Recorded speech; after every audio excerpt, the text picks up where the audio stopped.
बिस्मिल्लाहिर्रहमानिर्रहीम। अस्सलाम वालेकुम। मिटैग लेफ्लर एक्सपेंशन एक्सरसाइज का क्वेश्चन नंबर 5 है।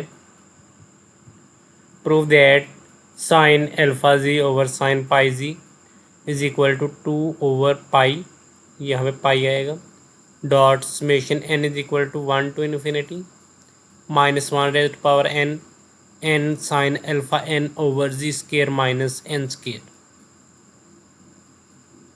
तो इसकी हम टैग लेफ्लर एक्सपेंशन से सीरीज फाइंड करेंगे।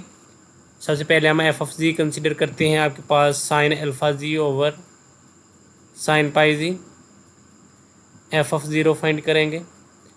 Limit G approaching to zero F of G is equal to limit G approaching to zero sine alpha ji over sine pi G. तो ये आपके पास जीरो ओवर जीरो फॉर्म बनेगी। इसके ऊपर L'Hopital rule apply किया। Sine alpha G का derivative cause alpha जी और अल्फा जी का डेरिवेटिव अल्फा। इस तरह साइन पाई जी का डेरिवेटिव कॉस पाई जी और पाई जी का डेरिवेटिव पाई। तो जब जी की जगह जीरो लिखेंगे 1 ओवर 1, तो यहाँ से अल्फा ओवर पाई आपके पास आंसर आएगा, यानी एफ ऑफ ज़ीरो की वैल्यू आपके पास अल्फा ओवर पाई आएगी।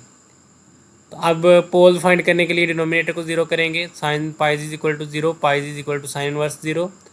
तो sine inverse zero n pi, यानी पाई पे 2 पाई पे 3 पाई पे, इस तरह आपके पास साइन जीरो होता है।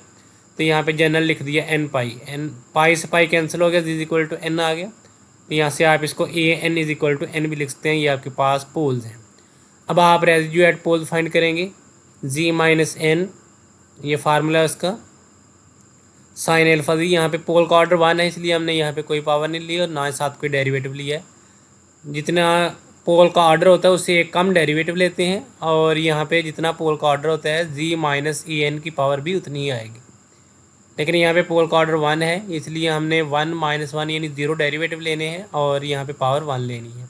और ये साथ एफ ऑफ जी लिखा साइन अल्फा जी ओवर साइन पाई जी। जब आप लिमिट अप्लाई करेंगे 0 ओवर 0 फॉर्म बनेगी। तो यहाँ पे लॉपिटा रूल अप्लाई किया। साइन अल्फा जी, इसका डेरिवेटिव अल्फा कॉज अल्फा जी और G minus N as it is, plus G minus N का डेरिवेटिव 1 और sine alpha G as it is. Sine pi G का डेरिवेटिव पाई कॉस पाई जी आएगा। जब N लिखेंगे यहाँ पे 0 हो जाएगा, और साइन अल्फा जी की जगह आपने एन लिखना है। यहाँ पे साइन अल्फा एन आ गया। यहाँ पे आप डिनोमिनेटर में देखें पाई कॉस पाई जी है, तो ये जी की जगह एन लिखेंगे, कॉस एन पाई बनेगा। तो कॉस एन पाई पे या तो 1 होगा या -1, तो इसको हम -1 रेज़ टू पावर एन लिख सकते हैं। तो -1 raise to power minus n is equal to -1 raise to power n होता है। तो यहाँ पे ये नहीं, ये पावर ऊपर जाएगी, माइनस एन होगी, तो उसको मैंने -1 रेज़ टू पावर एन ही लिख दिया। तो यहाँ पे बी एन की वैल्यू आपके पास -1 raise to the power n sine alpha n over pi आएगी। अब हम अप्लाई करेंगे मिटैग लेफ्लर फार्मूला। ये फार्मूला लिखा हुआ है sine alpha ji over sine pi ji. F of zero की वैल्यू आपके पास अल्फा और पाई आई थी।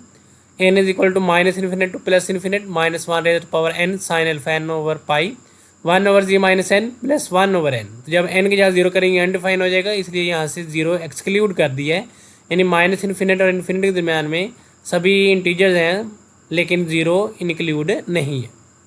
तो अब समेशन को ब्रेक करेंगे। माइनस इन्फिनिटी से -1 अलग कर दिया, फिर आगे 1 टू इन्फिनिटी अलग कर दिया।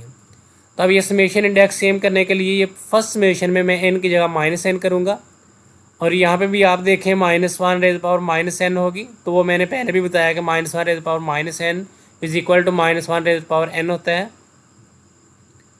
और साइन एल्फा एन, यहाँ पे एन की जगह -n करेंगे, साइन माइनस ऑड फंक्शन है, माइनस बाहर आएगा, ये माइनस लिखा गया, और डिनोमिनेटर में पाई 1 ओवर जी माइनस एन। यहाँ पे जब आपने -n करना तो +n हो जाएगा, और यहाँ पे -n करेंगे, ये -1 ओवर n। बाकी ये सारी terms as it is, n is equal to 1 to infinity.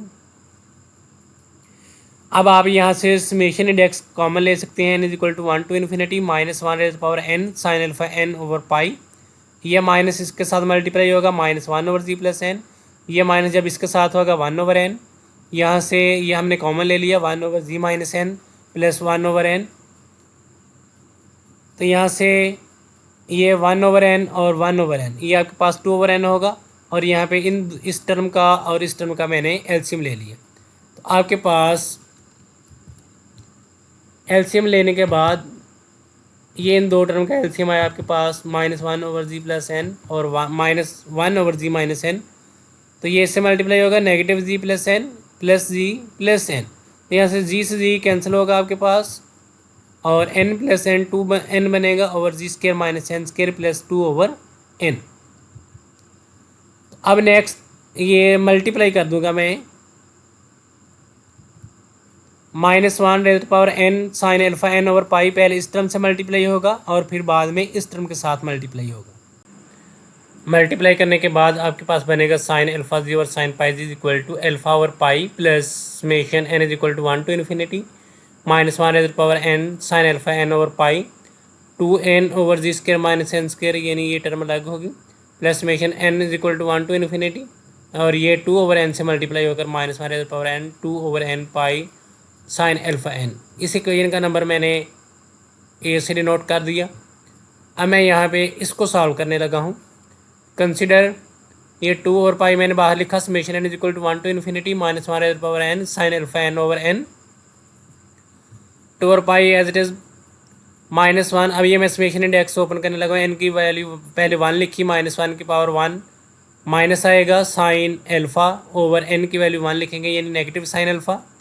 फिर n की जगह 2 लिखेंगे, यहाँ पे 2 अल्फा डिनोमिनेटर में 2 और -1² पॉजिटिव हो जाएगा, इस तरह -1³ फिर नेगेटिव आएगा और यहाँ पे 3n/3। इस तरह आप ये टर्म्स ओपन करेंगे। तो साइन को मैं imaginary of exponential iota alpha, क्योंकि आपके पास exponential iota alpha cos alpha plus iota sine alpha होता है, तो उसका इमेजिनरी पार्ट आपके पास साइन अल्फा होता है। तो यहाँ पे एक्सपोनेंशियल आयोटा अल्फा उसका इमेजिनरी पार्ट लिख लिया। इस तरह ये एक्सपोनेंशियल 2 आयोटा अल्फा उसका इमेजिनरी पार्ट और ये एक्सपोनेंशियल 3 आयोटा अल्फा उसका imaginary part and so on. तो यहाँ से ये इमेजिनरी मैंने बाहर लिख लिया, negative exponential iota alpha plus exponential iota alpha whole square over 2 minus exponential iota alpha whole cube over 3 plus so on. तो ये आपके पास लॉग की सीरीज़ बनती है। लॉग की सीरीज़ होती है x - x² over 2 plus x³ over 3 plus so on. तो यहाँ से माइनस कॉमन ले लें तो पहली टर्म नेगेटिव आ जाएगी, दूसरी प्लस की आएगी, फिर तीसरी नेगेटिव आएगी, यानी ये वाला स्ट्रक्चर बनेगा। तो यहाँ पे ये किसकी सीरीज़ बनती है? नेगेटिव लॉग की। तो ये माइनस मैंने बाहर लिख दिया, log of 1 plus exponential iota alpha. तो एक्सपोनेंशियल आयोटा अल्फा को आप cos alpha plus iota sine alpha की फॉर्म में लिख सकते हैं। 1 plus cos alpha plus iota sine alpha बनेगा, ये -2 और पाई एज इट इज़। तो लॉग जी आपके पास होता है natural log of g modulus plus iota theta. तो ये आपके पास जी है 1 प्लस कॉज अल्फा, यानी रियल का स्केयर प्लस इमेजिनरी का स्केयर, इसका आपने ये मॉडुलस लिखा और उसका नेचुरल लॉग अप्लाई किया, plus iota tangent inverse of imaginary over real, यानी थीटा आपके पास इमेजिनरी ओवर रियल होता है, sine alpha over 1 plus cos alpha. तो अब आपने जस्ट इसका इमेजिनरी पार्ट लेना है, तो नेचुरल लॉग ये आपके पास यहाँ तक टर्म आपके पास ये उसका रियल पार्ट है, इसको हम छोड़ देंगे। जस्ट हमने इमेजिनरी पार्ट लेना है, तो आपके पास tangent inverse sine alpha over 1 plus cos alpha आएगा। तो ये -2 और pi tangent inverse 2 sine alpha by 2, यानी ये मेरे पास साइन अल्फा को मैंने हाफ एंगल में खोल दिया और 1 प्लस कॉज अल्फा इसको भी मैंने 2 cause square alpha by 2 formula में ओपन कर दिया। तो यहाँ से 2 से 2 कैंसिल हो जाएगा, साइन अल्फा बाई 2 से कॉज अल्फा बाई 2 से स्केयर 1 कैंसिल हो जाएगा। तो यहाँ से sign alpha by 2 cause alpha by 2 वो टेन अल्फा बाई 2 बनेगा। टेंजेंट इनवर्स से टेंजेंट कैंसिल हो जाएगा, तो आपके पास अल्फा बाई 2 आंसर आएगा। ये 2 से ये 2 कैंसिल, तो आपके पास नेगेटिव अल्फा बाई पाई, यानी आपने ये फैक्टर को सॉल्व किया -1 2 sine alpha by n over n पाई, तो आपके पास आंसर क्या आता है -अल्फा ओवर पाई। तब आप इक्वेशन ए में ये वैल्यू पुट करेंगे, sine alpha ji over sine pi g plus is equal to alpha over pi plus summation n is equal to 1 to infinity -1n sine alpha n over pi 2n over g² -n², यानी ये term आपके पास as it is थी। ये second वाले summation को आपने solve किया, तो उसका आंसर आपके पास नेगेटिव अल्फा ओवर पाई। तो ये नेगेटिव अल्फा ओवर पाई और प्लस अल्फा ओवर पाई आपस में कैंसिल हो जाएंगे, तो आपके पास ये 2 बाहर लिखा और ये पाई भी बाहर लिखा। 2 और pi summation n is equal to 1 to infinity -1n n sine alpha n over g² -n²। यही आपने प्रूव करना था।